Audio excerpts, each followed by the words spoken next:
रात के करीब 12 बजे का वक्त था। गर्मियों की रातें थीं और मैं अपने कमरे में सो रही थी। अचानक मेरे कमरे के दरवाजे पर दस्तक हुई। पहले तो मैं थोड़ा डर गई, लेकिन फिर सोचा शायद मेरा भाई ही होगा, क्योंकि घर में मेरे और भाई के अलावा कोई और नहीं था। मैंने उठकर दरवाजे की ओर कदम बढ़ाए। दरवाजा खोलते ही मैंने बाहर झांका, लेकिन वहां कोई नहीं था। मैंने सोचा शायद ये मेरा वहम होगा। मैं वापस बिस्तर पर लेटने लगी।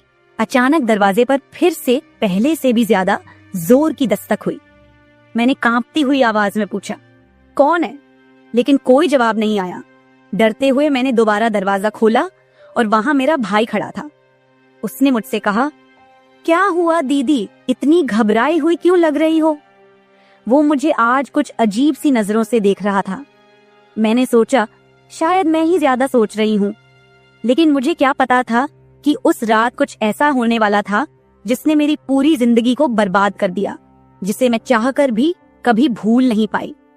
अब मैं आपको अपनी जिंदगी का वो सच बताने जा रही हूँ जिसे मैंने आज तक सबसे छुपा कर रखा था। यह सच ऐसा है जो मेरी हर रात की नींद और हर दिन का सुकून छीन ले गया। इसे सुनने के बाद शायद आपकी रूह कांप उठेगी। दोस्तों, कहानी सुनने से पहले दिल थाम कर बैठिएगा, क्योंकि कहानी बहुत ही खतरनाक होने वाली है। अगर चैनल पर पहली बार आए हैं तो चैनल को सब्सक्राइब जरूर कर लीजिएगा। तो चलिए कहानी शुरू करते हैं। मेरी उम्र 20 साल हो चुकी थी और मैंने नया नया जवानी की दहलीज पर कदम रखा था। मैं कॉलेज में सेकेंड ईयर की पढ़ाई कर रही थी। उन दिनों गर्मी का मौसम था और हमें कॉलेज से छुट्टियां मिल गई थीं। रोज की तरह आज भी पूरे घर की सफाई करने के बाद मैं अपने बिस्तर पर आराम कर रही थी। थकान से चूर होकर ऐसा लग रहा था जैसे पूरा बदन अकड़ गया हो। मैं अपने बिस्तर पर लेटकर सुकून पाने की कोशिश कर रही थी और हाथों से अपने सिर की मसाज कर रही थी। अचानक मेरा भाई राहुल मेरे कमरे में आया और दरवाजा बंद करके कहने लगा, क्या हुआ दीदी, तबीयत तो ठीक है? मैंने कहा, क्या भाई, मम्मी सारा काम मेरे सर पर डालकर चली जाती हैं। कॉलेज की छुट्टियां क्या हुई, सारे घर की जिम्मेदारी मुझ पर आ गई है। ऊपर से काम वाली बाई भी छुट्टी पर है। मुझसे नहीं होते ये घर के काम। मेरी बात सुनकर वह मेरे पास आकर बैठ गया और कहने लगा, मेरी प्यारी बहन, कोई बात नहीं, मैं अभी तुम्हारे लिए दूध लेकर आता हूँ, उसे पियोगी तो सुकून मिल जाएगा। राहुल की बात सुनकर मैं मुस्कुरा दी और कहा, बस तुम खाना बाहर से ले आना, मैं थोड़ी देर सोऊंगी तो मेरी तबीयत कुछ बेहतर हो जाएगी। राहुल कमरे से निकल गया। कुछ देर बाद ठंडे दूध के गिलास के साथ वह वापस आया। मुझे उस पर बहुत प्यार आया। दुनिया में बहुत कम ही ऐसे भाई होते हैं जो अपनी बहनों का इतना ख्याल रखते हैं। मैं उसे ढेर सारा आशीर्वाद देने लगी और उसका लाया हुआ दूध पीने लगी। दूध पीने के बाद मैं अपने बिस्तर पर लेट गई। राहुल कहने लगा, चलो दीदी, मैं तुम्हारा सिर दबा देता हूँ, तुम सो जाओ। वह मेरे पास बैठ गया और अपने हाथों से मेरा सिर दबाने लगा। उसके हाथों से मुझे सुकून मिलने लगा और मेरे सर का दर्द भी कम हो गया था। मैं आंखें मूंद कर लेट गई और कुछ ही देर में मैं गहरी नींद सो गई। मुझे कोई भी होश नहीं था कि मैं कितने घंटे तक सोती रही। जब मेरी आंख खुली तो मैंने घड़ी पर टाइम देखा। रात के 9 बज चुके थे। शायद थकावट की वजह से मुझे वक्त का एहसास ही ना हुआ। मम्मी और पापा भी ऑफिस से वापस आ चुके थे। मुझे कुछ भी समझ नहीं आ रहा था और मेरा पूरा शरीर दर्द कर रहा था। मैं बिस्तर से उठकर बाथरूम जाने लगी। तभी मुझे चक्कर आ गए। मुझे ऐसा लग रहा था जैसे सब कुछ घूम रहा हो और अगर दीवार का सहारा नहीं लिया होता तो शायद गिर जाती। खुद को संभालते हुए मैं फ्रेश होकर बाहर आई। देखा कि सभी खाने के टेबल पर बैठे हुए थे और मेरे आने का इंतजार कर रहे थे। मैं जाकर आराम के साथ कुर्सी पर बैठ गई। मेरी हालत काफी खराब हो चुकी थी और थकावट से मेरा पूरा बदन दर्द कर रहा था। राहुल ने देखा कि मैं थकी हुई हूँ तो तुरंत मम्मी से कहने लगा, मम्मी देखिए, अंजलि दीदी पर काम का बोझ थोड़ा कम डाला करे। अरे, अगर काम वाली नहीं आ रही तो उसकी जगह किसी और को रख ले। यह बेचारी सारा दिन काम करके थक जाती है। देखें तो इसकी रंगत भी पीली पड़ चुकी है। वाकई में मेरी हालत दिन ब दिन खराब होती जा रही थी। मम्मी और पापा दोनों ही काम करते थे, क्योंकि सिर्फ पापा की जॉब से घर का खर्चा चलना मुश्किल था। साथ ही हमारी पढ़ाई का खर्च भी काफी था, इसलिए मम्मी भी उसी कंपनी में काम करती थी जहां पापा। हम दोनों भाई बहन कॉलेज जाते थे, लेकिन गर्मी के मौसम में छुट्टियां होने की वजह से घर पर ही थे। मैंने एक बात नोटिस की थी कि पिछले कुछ हफ्तों से राहुल मेरे कुछ ज्यादा ही करीब होने लगा था। जब से मुझे कॉलेज से छुट्टियां मिली थीं, तब से वह मेरा कुछ ज्यादा ही ख्याल रखने लगा था। अगर मैं घर का कोई काम करती तो वह आकर मदद करने लगता।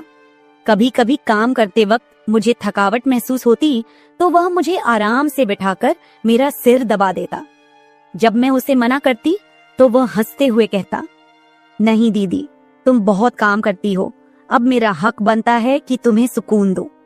मैं उसे रोक नहीं पाती और चुपचाप लेटी रहती। लेकिन एक रात जो हुआ, उससे मेरे होश उड़ गए थे। क्या राहुल कभी ऐसा कर सकता था? मैं अपने कमरे में सो रही थी। आधी रात के करीब मुझे महसूस हुआ कि जैसे कोई मेरे कमरे में आकर खड़ा हो गया हो। धीरे धीरे वह बिस्तर के पास आ रहा हो और मैं सोते हुए भी महसूस कर सकती थी कि कुछ अजीब हो रहा है। मुझे तुरंत झटका सा लगा और मैंने आंखें खोल दी। कमरा पूरी तरह से अंधेरे में डूबा हुआ था और जब मैंने उठकर देखा तो अंदर कोई नहीं था। बस कमरे का दरवाजा थोड़ा सा खुला हुआ था और मुझे याद था कि मैं हमेशा सोने से पहले दरवाजा बंद करके सोती थी। तो फिर वह कैसे खुला था? मैं चुपचाप उठकर दरवाजे को लॉक करने लगी। फिर से बिस्तर पर जाकर सोने की कोशिश की, लेकिन जैसे ही मेरी आंखें बंद हुईं, मुझे फिर से कुछ कदमों की आहट सुनाई दी, जैसे कोई बिस्तर के पास आकर बैठा हो। और फिर मुझे लगा जैसे कोई मेरे पास आकर अपना हाथ बढ़ा रहा हो। मैंने पलटकर देखा, लेकिन कोई नहीं था। मेरी धड़कन तेज हो गई थी और मुझे घबराहट होने लगी थी। मैंने घबराते हुए कमरे की लाइट ऑन की और दरवाजा खोलकर बाहर झांका, लेकिन वहां कोई नहीं था। आज से पहले ऐसा कभी नहीं हुआ था जो अब हो रहा था। मुझे प्यास लगी तो मैं कमरे का दरवाजा खोलकर बाहर निकली। उसी वक्त राहुल भी अपने कमरे से बाहर निकला। मुझे देखकर उसने पूछा, क्या बात है, आप अभी तक जाग रही हैं? मैंने जवाब दिया, कुछ नहीं, बस ऐसा महसूस हुआ जैसे कमरे में कोई मौजूद हो। पानी पीकर मैं दोबारा कमरे में आई और पीछे पीछे वह भी आ गया। उसने कहा, आपको डरने की जरूरत नहीं है। अगर आपको डर लग रहा है तो मैं आपके पास सो जाता हूँ। मैंने उसे मना किया, नहीं, तुम्हें परेशान होने की जरूरत नहीं है, जाओ और आराम करो। लेकिन वह जिद करने लगा कि मैं आपको अकेला किसी भी हाल में नहीं छोड़ सकता। आपकी तबीयत खराब हो सकती है, मैं आपको तकलीफ में नहीं देख सकता।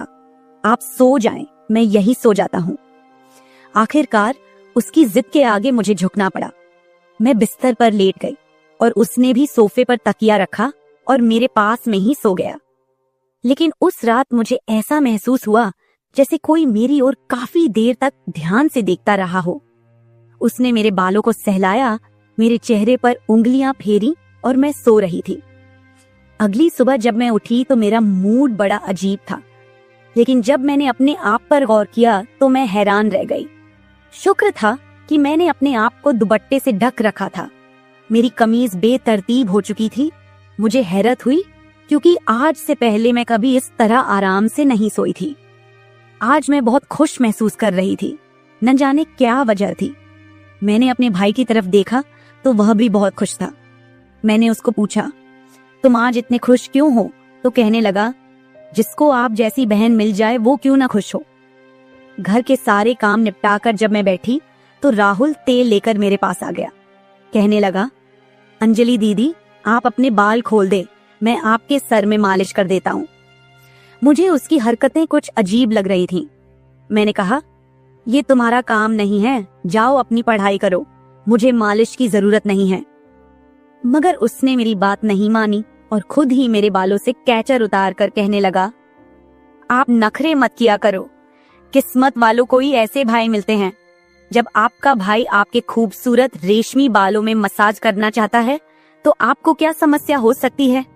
आ जाइए, मैं आपके सर की मसाज कर देता हूँ, आपको बहुत सुकून मिलेगा। वह मुझे उठाकर कमरे में ले गया। मैं बेड पर तकिया रखकर लेट गई। मेरे बाल बेड से नीचे लटक रहे थे। वह मेरे सरहाने बैठकर मेरे बालों की मसाज करने लगा। राहुल मुझसे 3 साल छोटा था, मगर मुझे नाम से बुलाता था। कहता, आप इतनी प्यारी हैं कि आपको देखकर दिल करता है कि आप हमेशा इसी तरह मुस्कुराती रहें और मैं आपका लाभ उठाता रहूं। वह मेरे सिर की मालिश कर रहा था और उसके हाथों में जैसे जादू था। मुझे इतना मजा आया कि मैं नींद की वादियों में खोने लगी। तेल की खुशबू भी बहुत जबरदस्त थी। तेल की हल्की हल्की महक कमरे में फैल चुकी थी। मैंने उत्सुकतावश उससे पूछा, ये तेल कौन सा है? उसने मुस्कुराते हुए जवाब दिया, ये एक खास तेल है जो आपकी सुंदर जुल्फों को और भी चमकदार बनाएगा। आपके बालों की खास देखभाल के लिए ही लाया हूँ। उसकी बातें मुझे बहुत अजीब सी लग रही थी। मैं समझ नहीं पाती थी कि वह किस तरीके से बात कर रहा है। मालिश के दौरान कब मुझे नींद आ गई, पता ही नहीं चला।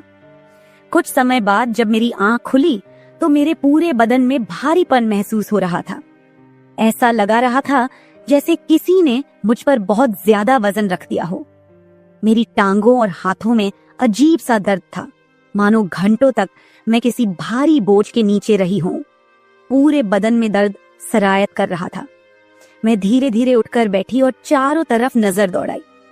मेरे कपड़े हल्के हल्के गीले हो गए थे और पंखा भी बंद था। कमरे में गर्मी का एहसास हो रहा था।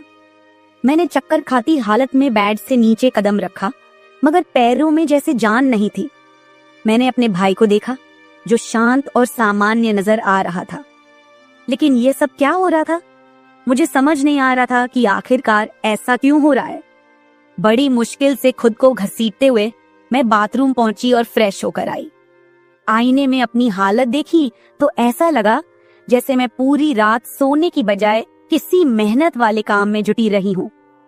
जब मैं कमरे से बाहर निकली तो मुझे हल्की हल्की फुसफुसाने की आवाजें सुनाई दी। ऐसा लगा जैसे कोई किसी से बातचीत कर रहा हो। घर में मेरे और राहुल के अलावा कोई नहीं था। फिर वह किससे बात कर रहा था? प्यास लगने के कारण मैं पहले किचन में पानी पीने गई, लेकिन तब तक आवाजें आनी बंद हो चुकी थीं। जैसे ही मैं किचन के दरवाजे के पास पहुंची, राहुल बैठक से बाहर निकलता दिखा। उसके हाथों में कई नोटों के बंडल थे और उसके चेहरे पर एक अजीब सी मुस्कान थी। मेरे माथे पर बल पड़ गए। उसने जैसे ही मुझे देखा चौंक गया। कहने लगा, दीदी आप उठ गईं। मैंने बिना जवाब दिए धीरे धीरे उसके करीब जाकर पूछा, ये पैसे कहां से आए? वह हड़बड़ा गया और तुरंत उन्हें अपनी जेब में डालने की कोशिश करने लगा। मैंने उसका हाथ पकड़कर उन पैसों को बाहर निकाला और सख्ती से पूछा, सच सच बताओ, इतने पैसे तुम्हारे पास कैसे आए? वह घबरा गया और कहने लगा, प्लीज पापा को मत बताना। ये पैसे पापा के एक दोस्त ने पुराने कर्ज के रूप में लौटाए हैं। मैंने सोचा था कि इनसे मोबाइल खरीद लूंगा। उसकी बात सुनकर मेरा गुस्सा 7वें आसमान पर पहुंच गया। मैंने उसे डांटते हुए कहा, क्या तुम्हें घर की हालत का जरा भी अंदाजा नहीं है? मम्मी पापा दोनों इतनी मेहनत कर रहे हैं और तुम इन पैसों से मोबाइल खरीदने की सोच रहे हो। उसने शर्मिंदा होकर पैसे मुझे थमा दिए। मैंने वो पैसे रात को पापा को दे दिए। उस रात राहुल ने मुझसे एक भी बात नहीं की और जल्दी सोने चला गया। मैं अगले दिन किचन में काम कर रही थी जब राहुल अपने दोस्तों के साथ घर में दाखिल हुआ। मैं जितनी हैरान होती उतना ही कम था, क्योंकि वह अपने दोस्तों को सीधा लाउंज में ही ले आया था। उस वक्त मैं दुपट्टा उतारकर बर्तन साफ कर रही थी। जब वह सब हंसते हुए अंदर आए, मैंने तुरंत दुपट्टा ऊपर लिया और फिर राहुल को समझाने लगी कि यह क्या तरीका है? तुम जानते हो इस वक्त मम्मी पापा घर नहीं हैं, फिर भी इन लोगों को घर ले आए हो। राहुल मुस्कुराते हुए बोला, दीदी ये घर मेरा भी है और आपको कोई दिक्कत नहीं होनी चाहिए। वैसे भी ये मेरे खास दोस्त हैं, आप उनके लिए खाना बना दें। वह मुझसे काफी नाराज हो चुका था, मगर अब मैं क्या करती? खाना तो बनाना जरूरी था। मैंने मजबूर होकर खाना तैयार किया और टेबल पर लगा दिया। मैंने गौर किया कि उसके दोस्त बार बार मुझे घूर कर देख रहे थे। वे सभी राहुल की उम्र से बड़े थे और अजीब तरीके से घूर रहे थे, जैसे कच्चा ही खा जाएंगे। मैं तुरंत अपने कमरे में चली गई और दरवाजा बंद कर लिया। उनके जाने के बाद मैंने राहुल से कड़े शब्दों में कहा, दोबारा तुम्हारे दोस्त इस घर में नजर न आए, नहीं तो मैं मम्मी पापा को सब बता दूंगी। राहुल ने कुछ पल मेरी ओर देखा और फिर मुस्कुराते हुए बोला, ठीक है, वो नहीं आएंगे, लेकिन आप मम्मी पापा को कुछ मत बताइए। मुझे राहुल की हरकतें कुछ मुश्किल सी लगने लगी थी, क्योंकि वह मुझे अजीब तरह से देखने लगा था। उस रात मैं बिस्तर पर लेटी थी और आराम करने की कोशिश कर रही थी। अचानक मैंने महसूस किया कि मेरे पैरों पर किसी का हाथ था। मैं हड़बड़ाकर उठी और देखा कि राहुल मेरे पैरों को अपनी गोद में रखकर मसाज कर रहा था। मैंने उससे ऐसा करने से मना किया, मगर वह कहने लगा, मैं जो कर रहा हूँ मुझे करने दे। इस घर में एक मैं ही हूँ जिसे आपकी इतनी फिक्र है। मम्मी पापा को तो बस अपने काम की पड़ी रहती है। खैर, मैं भी थक चुकी थी। आंखें बंद की और सोने लगी। राहुल के हाथों मसाज करवाने से मैं नींद की गहराई में खोने लगी थी, मगर जब मेरी आंख खुली तो मेरे होश उड़ गए। मेरा सर बुरी तरह चकरा रहा था। बिस्तर की चादर बिल्कुल बेतरतीब हो चुकी थी। बिस्तर पर एक पुरुषों की शर्ट और परफ्यूम रखा हुआ था। यह सामान किसका था? मैं तो कुछ भी बोल नहीं सकी। सर में इतनी तेज दर्द था कि मैं दोबारा बिस्तर पर गिर गई, जैसे मैं पूरी तरह होश में नहीं थी। मुझे अब समझ में आने लगा था कि जब भी मेरा भाई उस तेल से मेरे सर की मसाज करता था तो मुझे इतनी गहरी नींद क्यों आ जाती थी। मुझे पास में किसी की फुसफुसाहट सुनाई दे रही थी, मगर कौन बोल रहा था यह मैं पहचान नहीं सकी। मुझे तो बस राहुल की आवाज सुनाई दे रही थी। ऐसा लग रहा था जैसे वह मेरे कमरे में मौजूद हो और मुझे उठाने की कोशिश कर रहा हो, लेकिन मैं कुछ भी साफ नहीं देख पा रही थी। कुछ देर बाद जब मेरी आंख खुली तो सारा दृश्य मेरी नजरों के सामने घूमने लगा। मैंने सबसे पहले बेड की तरफ देखा, जहां शर्ट और परफ्यूम पड़े थे, मगर अब वहां कुछ भी नहीं था। आज फिर मेरी हालत बड़ी अजीब थी। मैं बच्ची तो नहीं थी जो ये सब कुछ समझ ना पाती। घर में मेरे और राहुल के अलावा और कोई नहीं था। फिर मेरे सोने के बाद ऐसा क्या होता था कि मेरा पूरा शरीर पानी से नहला दिया गया हो? सिर्फ इतना ही नहीं, मेरा शरीर दर्द से चूर था और रंगत भी बिल्कुल पीली हो चुकी थी। दिन ब दिन मैं कमजोर होती जा रही थी। उस दिन भी राहुल मेरे करीब आने की कोशिश कर रहा था, मगर मैं बहाना बनाकर अपने कमरे में आ गई थी। दिमाग में अजीब से विचार आने लगे थे। तबीयत भी काफी खराब थी। माँ ने मेरी हालत देखकर पूछा, क्या बात है, तुम ठीक नहीं लग रही हो? मैंने कुछ नहीं कहा। माँ ने कहा कि अगले दिन वे मुझे डॉक्टर के पास ले जाएंगी। उस रात मैं बार बार उठ रही थी और ठीक से सो नहीं पाई। अगले दिन मेरे मम्मी पापा रोज की तरह अपने काम पर चले गए थे। उन्हें शायद मेरी परवाह नहीं थी। मैं खुद ही डॉक्टर के पास गई, जहां अल्ट्रासाउंड में पता चला कि मैं पेट से हूं। मेरे तो पैरों तले जमीन खिसक गई। आखिर यह सब मेरे साथ कौन कर सकता था? राहुल मेरा भाई था, लेकिन फिर मेरे दिमाग में यह बात आई कि वह मेरा सौतेला भाई है। वो माँ की दूसरी शादी से हुआ था, जबकि मैं उनकी पहली शादी की औलाद थी। इस तरह की बातें मुझे गलत सोचने पर मजबूर कर रही थीं। समझ नहीं आ रहा था कि कैसे अपने माँ बाप को यह बात बताऊं। राहुल मेरा सौतेला भाई जब मेरे पास बैठता तो कभी मेरा हाथ पकड़ता तो कभी मेरे गाल खींच देता। उसकी हरकतें मुझे परेशान कर रही थीं, लेकिन मैं उसको कुछ कह नहीं पा रही थी। मेरे दिमाग में यही सवाल गूंज रहे थे कि आखिरकार मेरे साथ ऐसा कौन कर सकता है। फिर मैंने एक दिन अपने कमरे में मोबाइल का कैमरा फिट करके रख दिया ताकि सच्चाई सामने आ सके। उस दिन हमारे माता पिता घर पर नहीं थे। राहुल फिर से मेरे पास आया और मेरे सिर की मालिश करने लगा। मैंने पूरी कोशिश की कि मैं ना सोऊं, लेकिन वह तेल इतना अजीब था कि मैं उसकी खुशबू से बेहोश हो गई। 1 घंटे बाद जब मेरी आंखें खुली तो माँ पापा घर लौट चुके थे। मैंने सबसे पहले कैमरे की रिकॉर्डिंग देखी। जो कुछ मैंने देखा वह मेरे होश उड़ा देने के लिए काफी था। राहुल मेरे कमरे में अपने दोस्तों को लाता था जो मेरे साथ बुरा व्यवहार करते थे। फिर अपना काम पूरा करने के बाद वे राहुल को पैसे देते और चले जाते। जब मुझे इस सच का पता चला तो मैं पूरी तरह से टूट गई। मैं गुस्से में अपने कमरे से बाहर आई और राहुल का गिरेबान पकड़कर मैंने उसे थप्पड़ मारने शुरू कर दिए। मेरी चीख सुनकर मम्मी पापा भी वहां आ गए। पापा ने मेरा हाथ पकड़ लिया और गुस्से में कहने लगे, क्या हो गया है? तुम इसे क्यों मार रही हो? होश में हो? क्या पागल हो गई हो? क्यों मार रही हो इसे? मैंने रोते हुए वीडियो दिखा दी कि यह जलील इंसान मेरे साथ क्या कर रहा था। वीडियो देखते ही माँ बेहोश होकर जमीन पर गिर गई। ये देखकर पापा को भी बहुत ज्यादा गुस्सा आया। उन्होंने राहुल को गुस्से में पकड़ लिया और उसे बुरी तरह पीटना शुरू कर दिया। उसके मुंह और नाक से खून बह रहा था। राहुल ने गुस्से में कहा, मैंने इसे कभी भी अपनी बहन समझा ही नहीं। मुझे पैसों की जरूरत थी। लोग इसके लाखों रुपए देने को तैयार थे। मुझे अपनी जरूरतें पूरी करनी थी, इसलिए मैंने यह कदम उठाया। मैं अपने कानों पर हाथ रखकर बस रोए जा रही थी।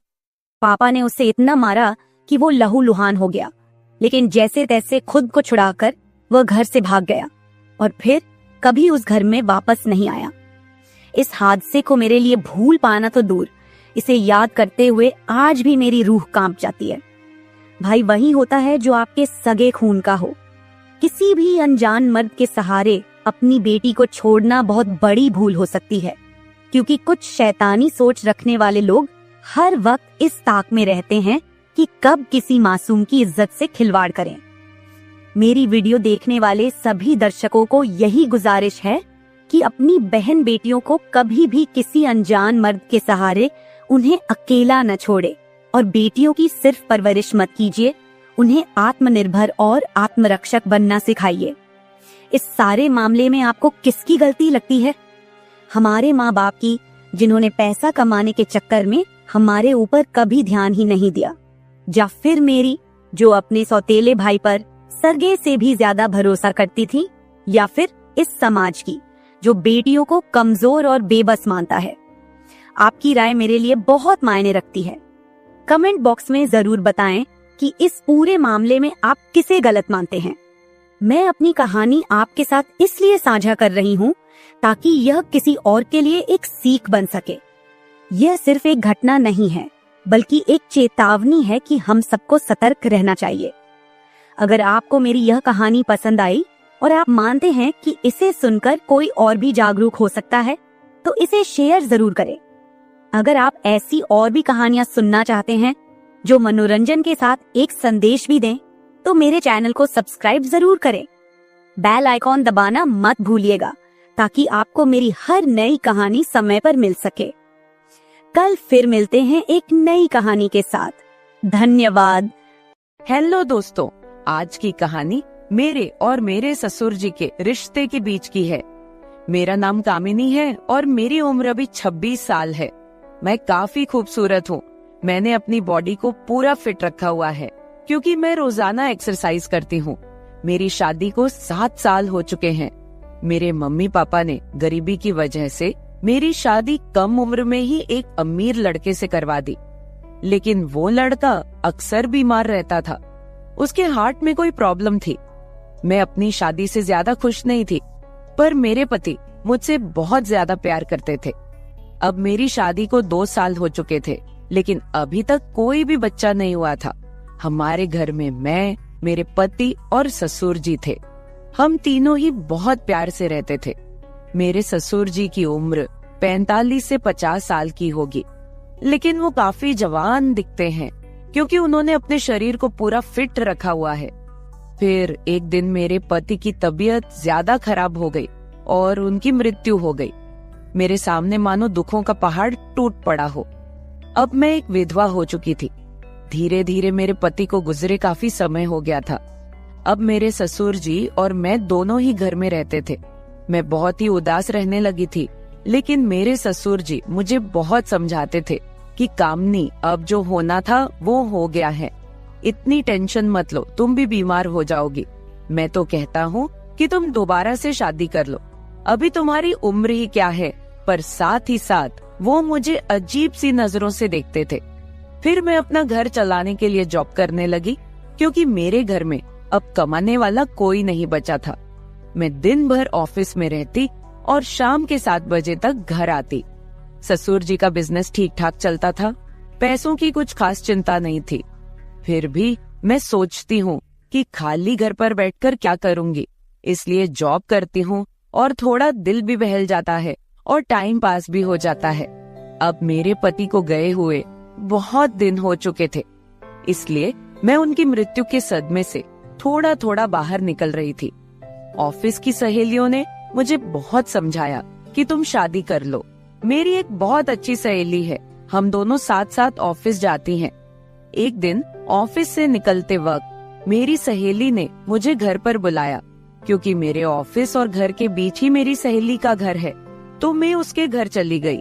हमने चाय पी और फिर इधर उधर की थोड़ी बातें की।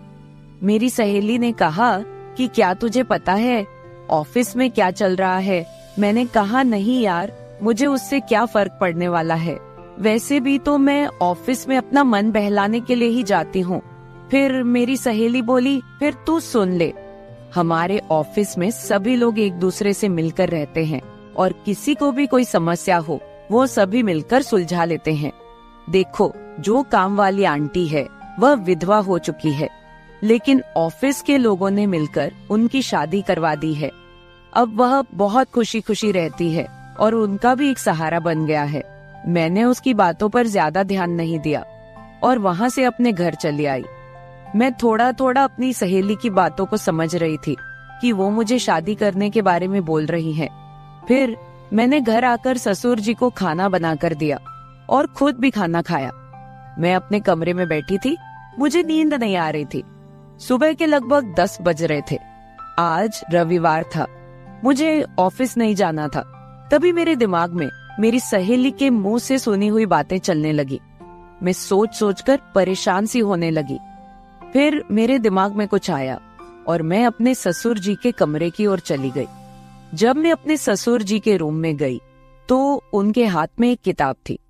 मुझे देखकर उन्होंने किताब को तकिए के नीचे रख दिया। मैंने देख लिए था कि ससुर जी कौन सी किताब देख रहे हैं। मैंने कहा, ससुर जी आप क्या पढ़ रहे हो? वह बोले, कुछ नहीं बहू, किताब देख रहा था बस। बताओ क्या बात है? मैं बोली, कुछ नहीं ससुर जी, मुझे आपसे कुछ जरूरी बात करनी है। उन्होंने कहा, हाँ बहू कहो, क्या बात करनी है? मैंने कहा, ससुर जी बात थोड़ी अजीब है, मैं सोच रही थी कि आपसे कहूँ कि नहीं। उन्होंने कहा, अरे पहले तुम बोलो तो सही, क्या बात है?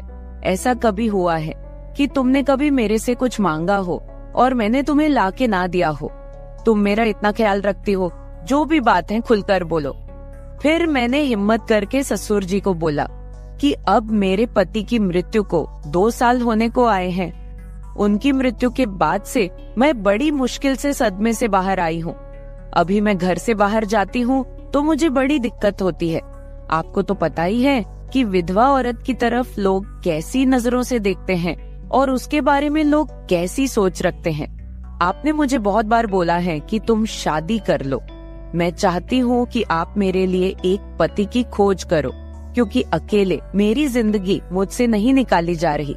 मैं भी चाहती हूँ कि मेरा भी कोई जीवन साथी हो जो मेरे सुख दुख की बात करे और मुझे बहुत ज्यादा प्यार करे। आपको पता है, एक औरत की कई जरूरतें होती हैं जो सिर्फ पति ही पूरी कर सकता है। बाकी आपको पता ही है कि मेरे माँ बाप तो इतने गरीब हैं कि उन्होंने पता नहीं एक बार मेरी शादी कैसे कर्ज उठाकर की है। मैं अब उनको कोई तकलीफ नहीं देना चाहती। अब मेरे लिए तो आप ही सब कुछ हो। मैं बड़ी हिम्मत करके आपसे ये बात कह रही हूँ। मुझे विश्वास है कि आप मेरे लिए कुछ अच्छा ही करोगे। उसके बाद ससुर जी ने मुझे अपने पास बैठा लिया और मेरे साथ कुछ बातें करने लगे और मेरे सुख दुख को बांटने लगे। फिर ससुर जी मुझसे बोले, बहू, जिस चीज की तलाश तुम बाहर से कर रही हो वो चीज तुमको घर में ही मिल सकती है। अगर तुम चाहो तो मैं तुम्हारी सभी जरूरतों को पूरा कर सकता हूँ।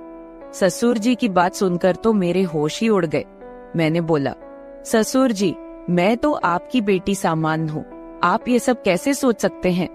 ससुर जी बोले, देखो बहू, तुम्हें पता है तुम्हारी सासू माँ की मृत्यु के बाद से मैं अकेला ही जिंदगी बीता रहा हूँ। और जब से तुम्हारे पति की मृत्यु हुई है तुम भी अकेले जिंदगी बिता रही हो। अगर तुम्हारा इरादा हो तो हम दोनों का अकेलापन दूर हो जाएगा और हम दोनों एक दूसरे के सहारे जिंदगी बिता लेंगे और बाहर किसी को कुछ भी पता नहीं चलेगा। बाकी मेरे जाने के बाद ये सारी प्रॉपर्टी भी तो तुम्हारी ही है और इस प्रॉपर्टी को संभालने वाला भी तो कोई चाहिए। बाकी लोगों की टेंशन मत लो, वो तो जब तुम विधवा की जिंदगी जी रही हो तब भी बातें करते थे और अब भी बातें करेंगे। सच कहूँ तो बहू, मैं तो उसी वक्त तेरा दीवाना हो गया था जब मैंने तुम्हें पहली बार देखा था। फिर मैंने ससुर जी को बोला कि मैं सोचकर बताती हूँ। अगली सुबह मैं उठी और खाना बनाने लगी। अगले दिन मैं ऑफिस नहीं गई, मैं किचन में खाना पका रही थी। तभी ससुर जी किचन में आए और बोले, बहू आज ऑफिस नहीं जा रही हो क्या? मैंने कहा, नहीं आज नहीं जा रही हूँ, आज मैंने ऑफिस से छुट्टी ले ली है। आप कहीं जाने वाले थे, गए नहीं क्या? वो बोले, नहीं आज मेरी तबीयत ठीक नहीं है, मैंने सोचा कि आज घर रहकर आराम कर लेता हूँ। कुछ देर के बाद घर में कुछ मेहमान आ गए। हम लोग मेहमानों के आदर सत्कार में लग गए। मैंने उनसे हालचाल पूछा और उन लोगों से ढेर सारी बातें की। मेहमान के रूप में मेरे चाचा और चाची जी आए हुए थे। जब मैं मेहमानों से बातें कर रही थी तभी ससुर जी बाहर घूमने चले गए। उनकी आदत है कि जब वह घर पर रहते हैं तो वह खेतों की तरफ घूमने चले जाते हैं। फिर थोड़ी देर के बाद मेरे चाचा चाची भी खाना खाकर चले गए। दोपहर के 1 बजे का समय हो चुका था। मेरे दिमाग में ससुर जी की बातें घूम रही थी। मैं सोच रही थी कि इस अकेलेपन के साथ मैं सारी जिंदगी कैसे बिताऊंगी। मैं ससुर जी के साथ रहूंगी तो हो सकता है कि हमारा कोई बच्चा भी हो जाए। और ससुर जी की बात सही है, उनके जाने के बाद उनकी सारी प्रॉपर्टी भी तो मेरी ही है। मुझे ससुर जी की बातें काफी हद तक सही लग रही थी। फिर मैंने ससुर जी को कॉल किया और बोली, ससुर जी खाना तैयार हो गया है, आकर खाना खा लीजिए। इस पर वह बोले, मैं अभी बाहर हूँ और मुझे थोड़ा टाइम लगेगा। मैंने कहा ठीक है, मैं जरा बाहर जा रही हूँ तो देर शाम तक वापस आऊंगी, क्योंकि मैंने मार्केट शॉपिंग करने के लिए जाना था। फिर मैं मार्केट चली गई और वहाँ से अपने लिए और ससुर जी के लिए कुछ कपड़े खरीद कर लाई। जब मैं घर पहुँची तो शाम के 7 बज चुके थे। ससुर जी अपने कमरे में सो रहे थे। मैंने ससुर जी को उठाया और वो नहाने चले गए। अब चारों तरफ शांति हो चुकी थी। शाम के 8 बज चुके थे। फिर मैं ससुर जी के पास गई और उनको वो सब बातों के लिए हाँ बोल दी जो उन्होंने मुझे कही थी। ससुर जी मेरी हाँ सुनते ही खुश हो गए। फिर मैं उनके साथ, उसके बाद तो आप समझ ही सकते हैं, जो होना था वो हो गया। मैंने ससुर जी को फिर से अपनी ख्वाहिश बताई और ससुर जी ने मेरी ख्वाहिश पूरी कर दी। हम दोनों ने 1 से 2 घंटे तक एक दूसरे से वो सब बातें की और सारा काम किया। इस तरह से हम दोनों ससुर बहू काफी खुशी खुशी पति पत्नी की तरह रहने लगे। अब मुझे किसी भी चीज की दिक्कत नहीं होती, क्योंकि अब मुझे कहीं भी जाना होता है तो मैं ससुर जी के साथ चली जाती हूँ और हम खूब एंजॉय करते हैं। कुछ दिन बीत जाने के बाद ससुर जी बोले, कामिनी अब तुम मेरे बिजनेस के बारे में सारा कुछ समझ लो और खुद सारा बिजनेस संभाल लो। फिर मैंने जॉब छोड़कर ससुर जी का सारा बिजनेस खुद संभाल लिया। अब हम दोनों पति पत्नी के जैसे रहने लगे हैं। मैं ससुर जी की हर बात का ख्याल रखती हूँ और वो भी मेरी हर बात का ख्याल रखते हैं। कुछ देर के बाद हमारे घर बच्चा भी हो गया और हमारी जिंदगी काफी अच्छे से चल रही है, क्योंकि ससुर जी ने मेरी हर कमी को पूरा कर दिया है। हमें दुनिया की कोई परवाह नहीं है, कोई कुछ भी बोले, हम लोग अपने घर खुश हैं। तो मेरे प्यारे दोस्तों, अगर आप लोगों को मेरी ये कहानी पसंद आई हो तो चैनल को सब्सक्राइब जरूर कर ले और बेल नोटिफिकेशन ऑन कर ले। एक प्यारा सा कमेंट करके बताएं कि आपको मेरी स्टोरी कैसी लगी। कल मिलेंगे एक और वीडियो के साथ। धन्यवाद।